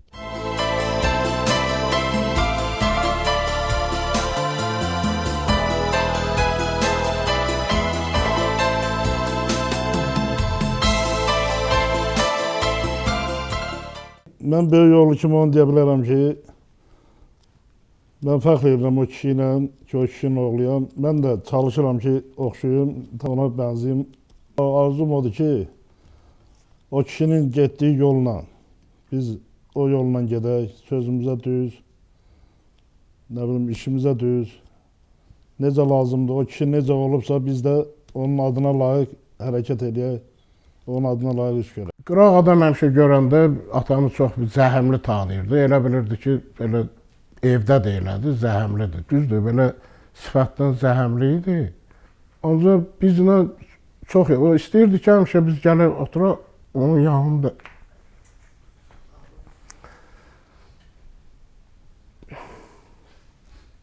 Mənim atam 48-ci il təvəllüdlüdür. Yaş fərqi elə də çox deyildi. Lakin buna baxmayaraq Novruz Dünya Maliyevin yanında heç siqaret belə çəkmək yəni risk eləməyiblər. Elə bir zəhəmli görünürdü. Əslində bu elə deyildi. Yəni Novruz Dünya Maliyev evdə hərəkət eləyəndə inanın ki, bəlkə o bələydə çağlayan uşaq da belə səsini kəsərdi. Yəni o dərəcədə özün aparışından, o şəxsiyyətinə irəli gəlmişdi bu xüsusiyyətlər. İndi nə qədər absurd bu səslənsə də, lakin bu tanıyanlar bilirlər ki, bu həqiqətdir. Sevirdi ki, həyatda da əkin belə ağac zadı. Həmişə mənə də neçə dəfələrlə bir yerdə getmişik, ağac zadı alıb bizim həyatda əkmişik. İnstitut oxumağımızı, hamısını ev qurmağımızı, ailə qurmağımızı, hamısını atamın hesabına oldu. Yəni mən elə bilirəm ki, başqa atalar da bunu eləyə bilərdi. Amma heç kim Novruz kişi ola bilməz. Mən babam Novruz Dünya Maliyevi həqiqətən çox istəmişəm və istəməyə də layiq bir baba olub. Mən çox xoşbəxtəm ki, elə bir kişinin nəvəsi olmuşam. Nər təbiətli kişi idi. Mən niyə onu çox istəyirəm? Birinci, mənim 1985-ci ildə atam vəfat edəndən sonra dostluğa çox etibarlı adam idi. Məni ilk dəfə institutdan 2-ci kursunda oxuya-oxuya məni işlədiyi nazirliyə qəbul elədi. O, atamın dəfnində başda durmuşdu. Novruz əmi qətiyyən təmənnalı insan deyil idi.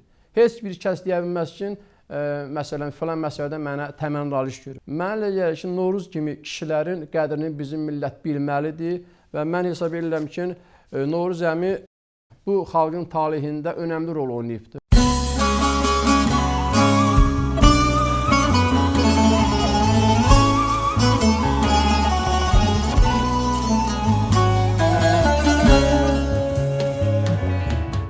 Balalarını arzu eləyərdim ki, hamısı onun yolunu geçsin, gördüyü işləri etsin, təmiz olsunlar.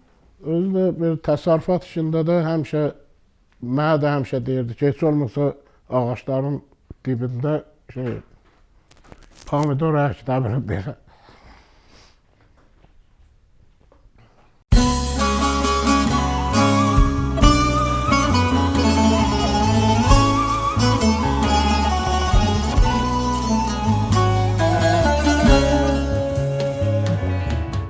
Mən uşaq idim, 6 yaşım vardı, biz Mehdəbad qəsəbəsinə köçmüşdük. Atam, böyük bacılarım məndən çox böyük olduğuna görə onlar həyətə çıxmırdılar. Mən həmişə həyətdə oynayırdım. Qonum-qonşuda hamısı məni tanıyırdılar, bilirdilər. Amma atam da həmişə səhər gedirdi, axşam gəlirdi deyə atamı tanıyan yox idi. Bir dəfə təsadüfən atam tez gəldi işdən. Həyətdə də qadınlar hamısı oturmuşdu, uşaqlar oynayırdıq biz, o qadınlar da oturmuşlar. Hamı təəccübləndi ki, bu kimdir, bu kimdir? Gördülər bir yaraşıqlı kişi gəlir. Bu kimdir? Çox təəccüblə soruşdular. Hamı dedi ki, Həyatın atasıdır. Atam bunu eşitdi və gəldi və mən də evə gələndə atam məni aldı qucağını, üzümdən öpdü və dedi ki, mamama üzünü tutub dedi ki, bilirsən də, bizi Mehdəbadda həyatla tanıyırlar.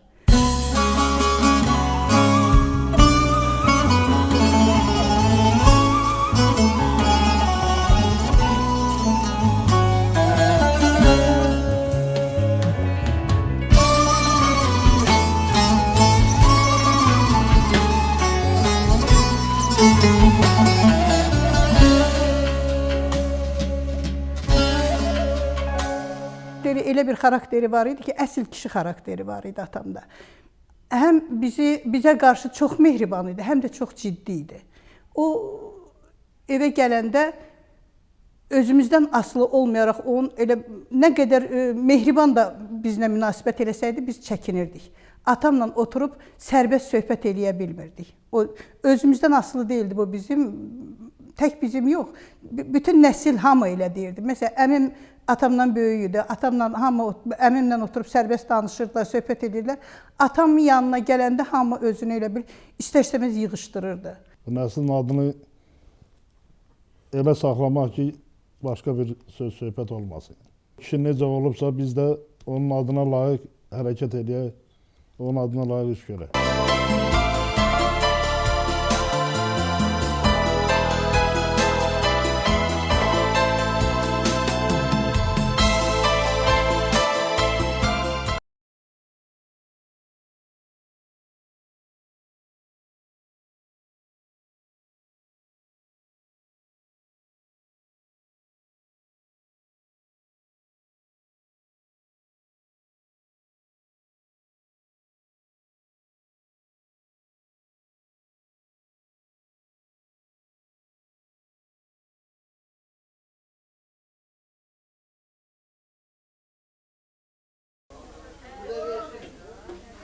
Xalqımız öz müdrik oğlanlarına, baş bilənlərinə, elə xalqa yol göstərənlərinə dədə deyiblər. Dədə Qorqud, Dədə Şəmşir. Bugün bu Abşeron torpağında, ümumiyyətlə Azərbaycanda bizim hamımızın haqqımız da var və Novruz qağam bu haqqı özü qazanıb ki, biz ona Novruz dədə deyək. Bugünkü 60 illik yubiley günü də elə qoy bu Novruz dədə gününün başlanğıcı olsun. Mən bunu elə belə havadan demirəm, elə belə xoş gəlsin deyə demirəm. Burada, bax bu savxozda, bütün Abşeronda yerləşən Dərələyəz cəmaatı hamısı Novruz müəllimin başına yığılıb. İlk gələn, ilk yerləşən, ilk əli qələm tutan, ilk əli çörəyə çatan və çörəyə çatandan sonra hamıya kölgə salan o kişi olub. Hamı onun başına yığışıb. Hamıya yol göstərib. Gücü çatmayan da belə, heç olmasa məsləhət verib. Özünün o el ürəkliliyi ilə, elə bağlılığı ilə, xalqa, vətənə bağlılığı ilə o Novruz dədə adını daşımağa haqlıdır. Hörmətli qonaqlar, hörmətli dostlar, qohumlar, bu günləri bizim bu məclisə, bizim evə hamınızın gəlməsi aydın məsələdir. Novruzun, mənim kiçik qardaşımın 60 yaşının tamam olması münasibətilə yığışırsınız. Biz sizin hamınıza minnətdarıq. Sizdən çox razıyıq, çox sağ olun, gələn ayaqlarınız var olsun. Şəxsən mənim bu günləri o qədər fərəhdən, şadlıqdan, belə ürəyim o qədər böyüyüb, o qədər şad olubdur ki, mən elə bilirəm ki, Novruz elə bugün anadan olub. Bugün anadan olub. Ona 60 yaş yox, mən o yaşı bugündən sayar. Bir yaşı tamam olur. Sağ olun. Var olun, mən sizin hamınıza o orta yaş ki deyirsiniz, o lap aşağı yaş hesab edək. Hamınızın o yaşı qoy bundan sonra devam eləsin. Hamınızın bu günləri birinci yaşı tamam olsun. Sağ olun. Hamınıza can sağlığı, uzun ömür. Sağ olun. Hazır siz ayırlar. İndi sözü veririk bizim deməli Əzizin, Novruzun, bacısı uşaqların ailə ansambılları. Buyursunlar.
Sizin adınız, sizin hörmətiniz, sizin saflığınız, paklığınız Azərbaycanın doğma hüdudlarından açaraq deyərəm ki, Seyirinin hər yerində Novruz adı çəksən, elə deyəcəklər Novruz Novruzdur.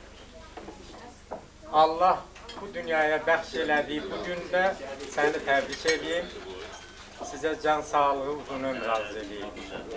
Mən doğrudan da yalnız öz adımdan bunu demək istəmirəm. Naxçıvan da böyük bir eldir, burada Naxçıvanın oğulları da çoxdur. Lakin mən Naxçıvanda, Şahbuzda yaşayıram, indi Nağdı, oradan gəlmişəm. Mən istəyirəm ki, onların hamısının fikrini ifadə edeyim, deyim ki, Novruz, sənin yaş günün mübarək, sənə uzun ömür arzu edirəm. Mən elə biləm, Naxçıvan hamısı buradadır. Sağ ol. Güləşən Zeydov buradadır, Şəmil Məlim buradadır, İbrahim Bəliş buradadır. Naxçıvan hamısı buradadır.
Ben her il dönümümü geçirdim.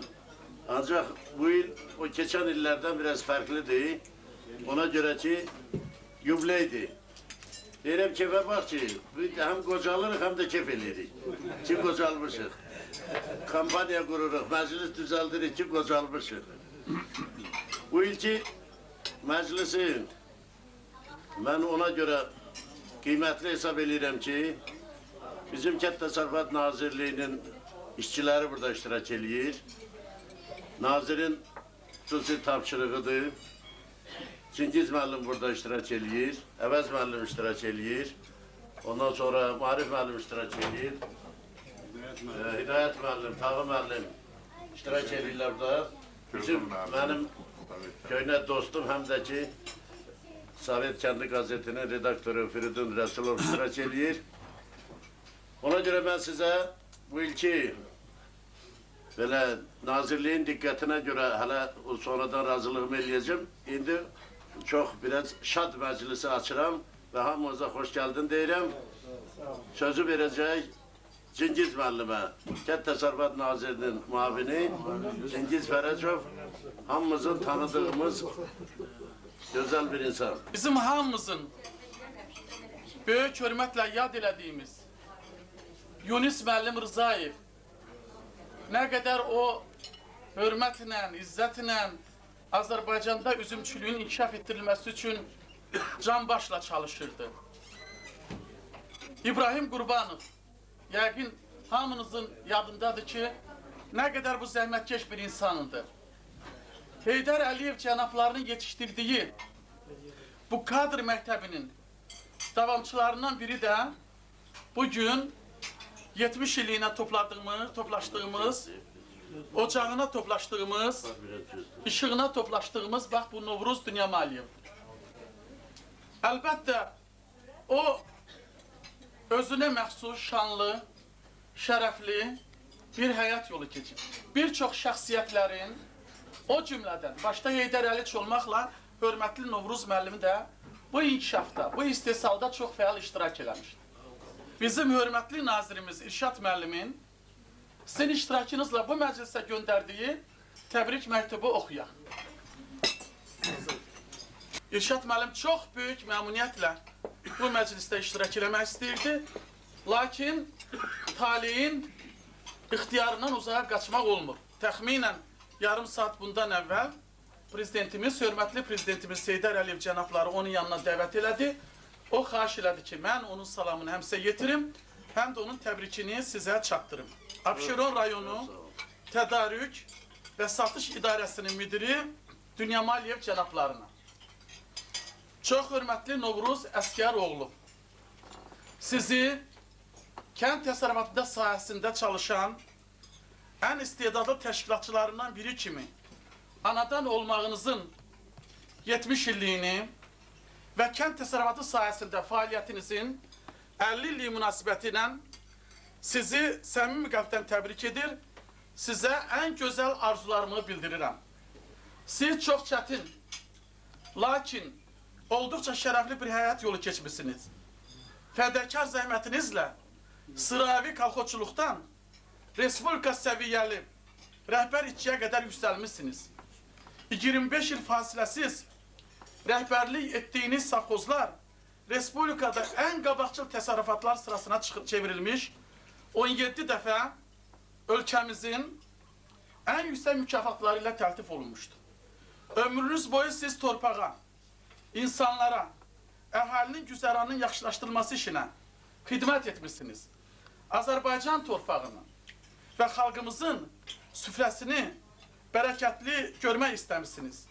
Hansı vəzifədə çalışmışsınızsa, ondan asılı olmayaraq, hər yerdə vicdanla, namusla, böyük səviyyə enerji ilə işləmişsiniz. Siz hansı işdən yapışmışsınızsa, ona bütün gücünüzü, bütün həyatınızı vermişsiniz. Hamı sizi xalq adamı, el ağsaqqalı adlandırır. Böyük Azərbaycan xalqı, nəcib Azərbaycan xalqı, sizin kimi ziyalılar, xeyrxalq və nəcib insanlarla fəxr edir. Şübhə etmirik ki, bundan sonra da bütün istedad və bacarığınızı müstəqil dövlətimizin möhkəmləndirilməsinə, Azərbaycan Respublikasının prezidenti Heydər Əliyev cənablarının daxili və xarici siyasətin müdafiə olunmasına sərf edəcəksiniz. Hörmətli Novruz Əsgəroğlu, sizi bir daha ürəkdən təbrik edir, sizə möhkəm can sağlığı, işinizdə yeni uğurlar arzulayıram. Fəaliyyətiniz daima məhsuldar, səmərəli və bərəkətli olsun. Böyük hörmətlə Azərbaycan Respublikası Kənd Təsərrüfatı Naziri İrşad Əliyev 10 yanvar 1997-ci il. Gəlin alqışlayaq. Hər bir işçinin özünə məxsus əməyi olur, işi olur, fəaliyyəti olur. Biraz uzun illər keçdikcə onun əməyini qiymətləndirməyən də dünən irəli gün gördüyü şair Qabil biraz onun yubileyə gecikmişdi, narazı qalmışdı. İnci kimi çıxış eləyirdi, sonra prezident onu razı saldı, hər tərəfli. İndi mən onu demək istəyirəm ki, baxmayaraq bu kənd təsərrüfat işçilərinə biraz belə məsələlərdə o qədər yer vermirlər. Ancaq kənd təsərrüfat işçiləri heç nə o rəssamlardan, şairlərdən, nə bilim, aktyorlardan, artistlərdən geridə qalmayıblar. Bunlar da onlar üçün çörək hazırlayıblar. Maddi neymətlər istehsal eləyiblər. Ömrümüzü bu yolda sərf eləmişik. Ona görə bugün mən məsələn 70 ildə, 60 illiyində mənim sağ olsun Allah rəhmət eləsin Mehmet Qasanoviç yenə belə təbrik göndərmişdi. Hidayət müəllim burada məclisdə oxudu. Bugün də İrşad müəllim Bu böyük diqqətdir. Mən bunu belə hesab edirəm ki, mənim bütün ağrılarım, mənə qarşı olan o ədalətsizliklər falan hamısı yadımdan çıxır. Bugün insanın ki, əməyinə qiymət verirlər.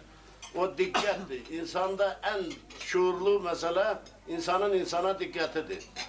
Mən çox razıyam bütün Nazirliyin kollektivindən, başda İrşad müəllim olmaqla,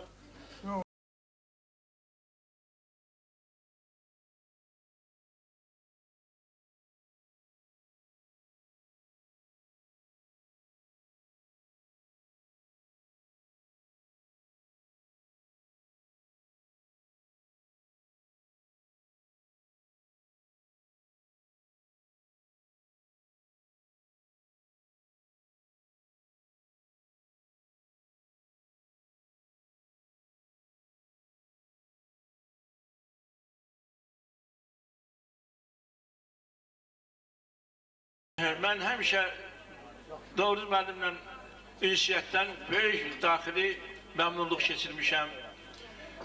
Həmişə arzu eləmişəm ki, onunla görüşək, söhbət eləyək. Novruz müəllimdə əlbəttə çox böyük vətəndaşlıq qeyrəti var. O həmişə millətimizin, Azərbaycan millətinin, Azərbaycan xalqının qaydına qalıb, ona yardımcı olub və bu baxımdan da o Respublikada əmin-amanlığı təmin eləmək, Cənab Heydər Əliyevin apardığı işi deməli ona yardımcı olmaq, həyata keçirməyə öz imkanı daxilində əlindən gələn eləmək sahəsində çox mühüm iş görmüşdür. Novruz müəllim də o gənclik illərində müəllimlikdən başladığına görə, o humanist bir ixtisas sahibi olduğuna görə bütün ondan sonraki dövrlərdə onun əmək fəaliyyətinin üstündə başlıca olaraq onun o xeyirxahlığı bəyək dediyimiz kimi onun insanpərvərliyi, insanpərəstliyi durubdur. Bugün Azərbaycan ağsaqqallarının bayramıdır. Çünki Novruz müəllim doğma Azərbaycanımızın bütün hər bir yerində, Dərələyində, Ermənistanda, Xızıda, Bakıda, Kənd Təsərrüfat Nazirliyində, başqa yerlərdə öz əməyi ilə, öz əməyinin bəhrəsi ilə atışan san şöhrət qazanır, hörmət qazanır. Hələ elə bir məclis olmayıb ki, biz əyləşəndə Novruz müəllimi görəndə ayağa daxlayıb ona ehtiram hissiyatımızı bildirməyək. Bugün Novruz müəllimin 75 yaşı tamam olur. O yaş çox böyük yaşdır, amma o yaşı böyük əməllərlə, faydalı əmsallarla, halal zəhmətlə, Allah çıx kişi kimi mərdimənalı kimi başa vuranda, o yaşda və Qalqayız mənim dediyi kimi çox qüdrətli addımlarla irəliləyəndə adam heyran olur. Sizimin yaşı, sizin əməlləriniz bizim gənclərimizi o yollarla addımlığa vadar edir. Siz böyük bir nəslin, böyük bir el-obanın, böyük bir ailənin ağsaqqalısınız. Siz bizim hamımızın ağsaqqalısınız. Sizin qarşınızda bir səcdə qılırıq. Sizi həmişə belə qüdrətli, cüssəli, mərd-mərdanə görəcəklər. Biz mərdliyi də sizdən öyrənirik, ata-babalarımızdan öyrənirik. Bizim ata-babalarımız, sizin ata-babalarınızla bir yerdə olduğu ki, mən də sizin kiçiyinizdə həmişə yanınızdayım. Sizə can sağlığı, uzun ömür, xoşbəxtlik, bizə lazım olan məsləhətlər arzu edirik. Sağ olun, sizin sağlığınıza.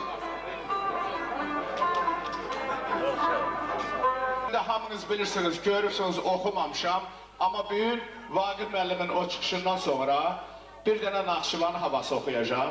Qoy Novruz müəllim bilsin ki, onu bütün el sevir, oxuymayanlar sevir, oxuymayanlar oxuyur.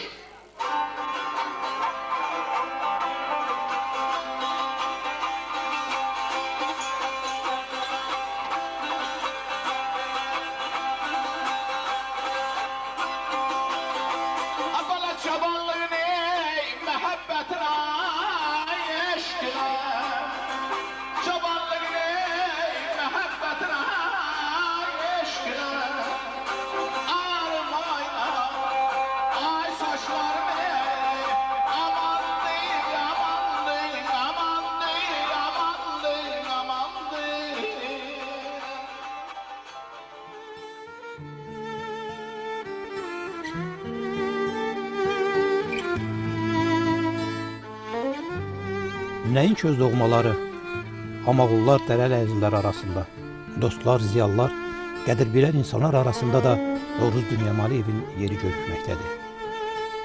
Çünki xeyirxahlığı, çörəkverənliyi, təmənnasız yaxşılıqları, vətənpərvərliyi, təəssüfkeşliyi, canayananlığı ilə qəlblərdə, könüllərdə əbədiləşib. O elə bir nurlu ömür yaşadı ki, ətrafına nur, işıq saldı, istilik, gözəllik verdi. Novruz ətirli ömür kimi.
أشهد أن لا إله إلا الله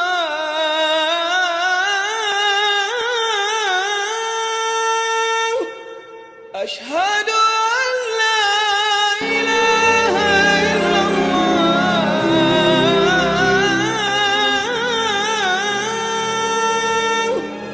بسم الله